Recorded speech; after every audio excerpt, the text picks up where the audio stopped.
দা Bengali টিউশনে তোমাদের সকলকে স্বাগত। আমি শুভময়।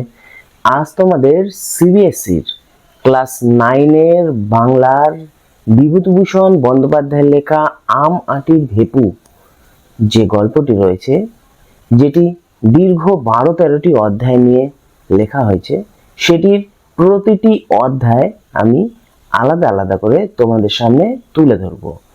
আজ তার প্রথম অধ্যায় নিয়ে তোমাদের সামনে আমি আলোচনা করব। চলো তাহলে প্রথম অধ্যায় নিয়ে শুরু করছি। আম আঁটির ভেপু এই যে গল্পটি রয়েছে, এর প্রথম অধ্যায়ের নাম হলো কুঠির মাঠ। এখানে আমরা সর্বজয়া, অপু, দুর্গা, হরিহর ইত্যাদি বিভিন্ন চরিত্রকে দেখতে পাবো। মানে কুঠির মাঠে নয়, আমি আম আঁটির ভেপুর কথা বলছি। তো যাই হোক, চলো তাহলে কুঠির মাঠ শুরু করি। ঘটনাটি যখন শুরু হয়েছিল সেটি ছিল মাঘ মাসের শেষ, মানে মনে করো মোটামুটি ফেব্রুয়ারি মার্চ নাগাদ। তো সেই সময়টাতে দেখবে সরস্বতী পূজা হয়। আমরাও জানি সেই সময়টাতে সরস্বতী পূজা হয়। সেই মাঘ মাসের শেষ, যখন প্রায় হালকা হালকা ঠান্ডা থাকে, তোমরাও দেখবে সরস্বতী পূজার দিন মোটামুটি ধরো রাত্রের দিকে একটু হালকা ঠান্ডা থাকে, দুপুরের দিকে একটু গরম থাকে। তো ওরা বিকাল বেলায় নিশ্চিন্দিপুরের কিছু লোকজন সরস্বতী ঠাকুর যেদিন পূজা হয়েছিল সেদিন বিকালবেলা মাঠের দিকে যাচ্ছিল। কি করতে বলতো? নীলকণ্ঠ পাখি খোঁজে। যারা সেখানে যাচ্ছিল তাদের মধ্যে একজন, মানে কয়েকজন মিলে দল বেঁধে যাচ্ছিল, তাদের মধ্যে একজন হরি নাম ধরে ডাকলো। এখানে হরি বলতে হরিহর, মানে অপুর বাবার নাম ছিল হরিহর। হরিহরকে সেই ব্যক্তিটি জিজ্ঞাসা করেছিল, ভূষণ গোয়ালার কাছ থেকে কলা বাগানটা তিনি কি এবারও বাধা নিয়েছেন, মানে বন্ধক নিয়েছেন? হরিহর সেই কথার, মানে তিনি যে প্রশ্নটা করলেন বাধা নেওয়ার কথাটা, তার উত্তর দিতে যাবে এমন সময় পিছন ঘুরে দেখলেন তার ছেলে সেখানে নেই। তখন তিনি বিরক্তি সূচক একটি মানে মুখের ভঙ্গি করে বললেন, এই ছেলেটি যে আবার কোথায় চলে গেল? পথের মধ্যে বাঘ ছিল। বাঘ বলতে দেখবে এইভাবে যেতে যেতে হঠাৎ করে এইভাবে যে হয়, সেই বাঘের আড়াল থেকে একটি সুন্দর ছিপছিপে ছেলে হঠাৎ এসে তাদের দলে যোগ দিল। এবং তার বাবা, মানে ওটি কে ছিল বলতো? অপু। তার বাবা তখন বলল, এই দল ছুট তুমি কেন হচ্ছ? চলো তাড়াতাড়ি পা চালিয়ে চলো। ছেলেটিকে যখন তার বাবা সামনে এগিয়ে যেতে বলল, তখন ছেলেটি বলল, বাবা, ওই বনের মধ্যে যে দৌড়ে একটা প্রাণী চলে গেল যার বড় বড় কান, ওটি কি? হরিহর অপুর প্রশ্নের দিকে কোনো রকম উৎসাহ প্রকাশ না করে নবীন পালিতের সাথে মৎস্য শিকারের পরামর্শ করতে থাকলো। যখন হরিহর তার ছেলের প্রশ্নের কোনো উত্তর দিল না, তখন তার ছেলে অপু আবার তার বাবাকে বলল, বাবা, ওই যে বনের মধ্যে চলে গেল প্রাণীটি কি ছিল? তখন তার বাবা বিরক্তি প্রকাশ করে বলল, ইস, তোমার এত প্রশ্নের উত্তর দিতে তো আমি মাথা খারাপ হয়ে যাচ্ছে আমার। সেই যে বেরিয়ে থেকে তুমি প্রশ্ন শুরু করেছো, এখনো পর্যন্ত প্রশ্ন তুমি করেই যাচ্ছ, একটার পর একটা প্রশ্ন। তাড়াতাড়ি পা চালিয়ে চলো, আমাদের তাড়াতাড়ি মাঠের দিকে যেতে হবে। যাই হোক, হরিহরের কথা শুনে বালক তাড়াতাড়ি এগিয়ে চলল। কিন্তু যেতে যেতে হঠাৎ আবার বনের মধ্যে দেখতে পেল কি যেন ওই প্রাণীটি এগিয়ে চলছে। তখনই দেখে, বাবা, ওই যে দেখো প্রাণীটি বনের মধ্যে দিয়ে দৌড়ে পালিয়ে গেল।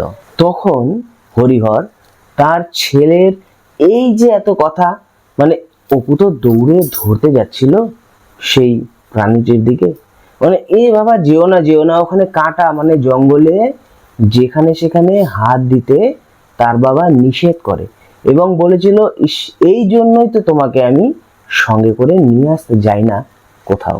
বালক তখন উৎসাহে তার বাবাকে বলতে লাগলো, বাবা, ওটা কি বলো না? তখন তার বাবা বলল, হবে হয়তো শুয়োর টুয়োর কিছু একটা, বনের মধ্যে দিয়ে পালিয়ে চলে গেল। যাই হোক, তুমি পথ ধরে সামনে এগিয়ে চলো। আসলে অপু তো শুয়োর চেনে, বা সে একটা শুয়োর সম্পর্কে একটি মোটামুটি ধারণা আছে। সে তখন মাটিতে হাত দিয়ে দেখাতে লাগলো, না বাবা, এই যে ছোট্ট এরকম কানগুলো ঝোলা ঝোলা। তখন তার বাবা উত্তর না দেওয়ায় নবীন পালিত বলল, আরে খোকা, ওটা হলো খরগোশ। বনের দিকে পালিয়ে চলে গেল। এখানে খড়ের ঝোপের মধ্যে খরগোশ থাকে, তাই খরগোশের দৌড়োদৌড়ি মাঝে মাঝে দেখা যায়। আর অপু যেহেতু ছোট একটি বালক, সে খয়ে খরগোশ এটি বর্ণ পরিচয়ে দেখেছিল, খরগোশের ছবি, কিন্তু জীবন্ত খরগোশ সে কখনো দেখেনি। এটি তার প্রথম দেখা জীবন্ত খরগোশ। আসলে জীবন্ত খরগোশ যে দেখা যায়, এটি অপুর ধারণায় ছিল না। ওই বইয়ের পাতার ছবি যে সত্যি সত্যি দেখা যাবে, সেটি ভেবেই অপু অবাক হয়ে যাচ্ছে। তাও আবার সেই ভাট গাছ, বৈচি গাছ ইত্যাদির ঝোপে জীবন্ত খরগোশ একেবারে বইয়ের পাতা থেকে নেমে এসেছে। এক যেন আশ্চর্য ব্যাপার অপুর কাছে এটা। সেই জায়গায় পৌঁছে মাঠের মধ্যে বেড়াতে বেড়াতে নবীন পালিত মহাশয় উত্তর দিকের মাঠ চাষ করে, মানে শাক আলু চাষ করে কতটা লাভবান হয়েছিলেন সেই ব্যাপারে গল্প করতে থাকলেন। ধীরে ধীরে তাদের গল্পে উঠে আসলো বাজারের দুর্মূল্যতা, মানে এখন যে বাজার আগুন হয়ে গেছে, বা জিনিসপত্রের যে এত দাম বেড়ে গেছে, সেই সমস্ত ব্যাপার তাদের কথার মধ্যে উঠে আসলো। আশারুর বাজারে কুণ্ডুদের দোকান পুড়ে যাওয়ার ব্যাপারটি এখানে তারা আবার গল্প করতে থাকলো। এছাড়াও তাদের গল্পের মধ্যে আরেকটি জিনিস চলে আসে, সেটি হলো দিনু গাঙ্গুলির মেয়ের বিয়ে কবে ঠিক হয়েছিল, এসব বিভিন্ন প্রসঙ্গ তারা গল্প করতে থাকে। কথা বলার প্রসঙ্গেই তখন অপু, মানে হরিহরের ছেলে, জিজ্ঞাসা করতে থাকে তার বাবাকে, বাবা, নীলকণ্ঠ পাখি কখন আসবে? নীলকণ্ঠ পাখি আমরা কখন দেখতে পাবো? তার বাবা উত্তরে বলে, ওই তো বাবলা গাছে এখনই নীলকণ্ঠ পাখি এসে বসবে, তুমি নজরে রাখো, ঠিক দেখতে পাবে। সেই বালক উৎসাহের সাথে সেই বাবলা গাছের দিকে তাকিয়ে থাকলো, কখন নীলকণ্ঠ পাখি এসে বসবে এবং সে দেখবে। এবং এইসব চলাকালীনই তার নজর পড়লো একটি কুল গাছের দিকে। আসলে তোমরা জানো সবাই, সরস্বতী পুজোর সময় কুল পাকে, তো সেই সময়টাতে তার নজর পড়লো কুল গাছের দিকে, যেখানে বড় বড় কুল পেকেছিল। তার লোভ হলো যে সে যদি একটু কুল খেতে পারতো সেই গাছ থেকে। সে দু একবার কুল পারতেও যায়, কিন্তু বাবার বকুনিতে সেখান থেকে আবার ফিরে চলে আসে। তখন হরিহর তাকে বলে যে, ওই দেখো বাবা, ওখানে কুঠির, তুমি কুঠির কুঠির বলতে না, সেই কুঠির ওই দেখো, ওখানে নীলকুঠি, মানে ইংরেজদের কুঠি। নদীর ধারে অনেকটা জায়গা জুড়ে সেই প্রাগৈতিহাসিক যুগের কঙ্কালের মতো কুটিরগুলো যেন দাঁড়িয়ে ছিল। এগুলো দেখে মনে হলো বালক অবাক হয়ে দাঁড়িয়ে দাঁড়িয়ে সেই জিনিসগুলো দেখছিল। মানে তার তো এতদিন গণ্ডি ছিল বাড়ির সামনেটুকুই, আর সে এই আজকেই তার বাবার সাথে এত দূর আসার সুযোগ পেল। এতদিন সে ন্যাড়াদের বাড়ি, রানু দিদির বাড়ি কিংবা পটলাদের বাড়ি, এইসব জায়গাতেই সে ঘুরে বেরিয়েছে। মায়ের সাথে পুকুরের ঘাটে স্নান করতে আসতো মাঝে মাঝে। মানে এই যে জায়গাগুলো আমি বললাম, এই কটিই ছিল তার যাতায়াতের ক্ষেত্র, মানে সে এই কটির জায়গার মধ্যেই ঘোরাফেরা করত। এবং নদীতে স্নান করতে এসে সেখান থেকে আবছা ভাবে দূরে সেই কুঠিরগুলো, মানে সাহেবদের কুটিরগুলো সে দেখতে পেত। সে তখন তার মাকে আঙ্গুল দিয়ে দেখিয়ে দিত, মা ওগুলি কি? তখন তার মা বলতো, ওগুলি কুটি। তারপর তার বাবার সাথে এই আজ প্রথম কুটির দেখতে আসা। সেই ছেলেটি ভাবে সেই কুটিরের ওপাশে হয়তো তার সেই স্বপ্নের রাজ্য বাস করছে। শ্যামলঙ্কার দেশে ব্যঙ্গমা ব্যঙ্গমীর যেখানে রাজপুতকে তাড়িয়ে দিয়েছিল, সেই জায়গায় তলোয়ার নিয়ে যে রাজপুত ঘুমিয়েছিল, সেই স্বপ্নের রাজ্য হয়তোবা ওপারে রয়েছে। সে ভাবে, মানে অপু ভাবে তার ওপারে, মানে কুটিরের ওপারে হয়তোবা আর কোনো জগৎ নেই, বা সেখানে মানুষের বাস নেই, মানুষের বসবাস যেন এখানেই শেষ, তারপর থেকে স্বপ্নের রাজ্য শুরু হয়েছে।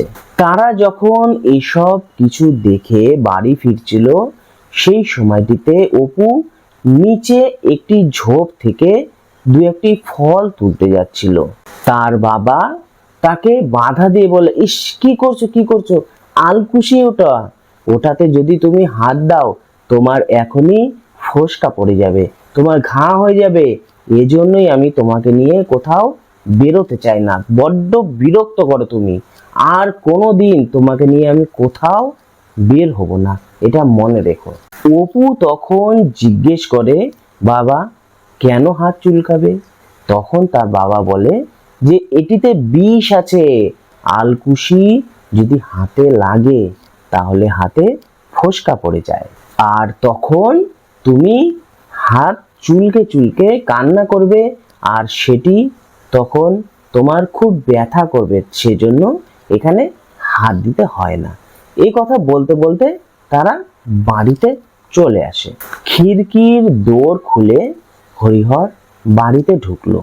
তার মা সর্বজয়া তাকে দেখে বলল যে এত রাত হলো কেন, তোমরা তো আরেকটু আগে ফিরতে পারতা। হরিহর বলল, না, এই ছেলেকে নিয়ে গিয়ে যা বিরক্ত, এখানে হাত দেয় ওখানে হাত দেয়, এটা প্রশ্ন করে ওটা প্রশ্ন করে, সারাক্ষণ শুধু বিরক্ত করেই বেরিয়েছে। তারপর সর্বজয়া তার ছেলের দিকে তাকিয়ে বলে, কুটিরের মাঠ দেখবো কুটিরের মাঠ দেখবো, তুমি যে এতবার করে বলতে, তো কেমন হলো তোমার সেই কুটিরের মাঠ দেখা? প্রথম যে পর্বটি ছিল কুটিরের মাঠ, সেটি এটুকুই।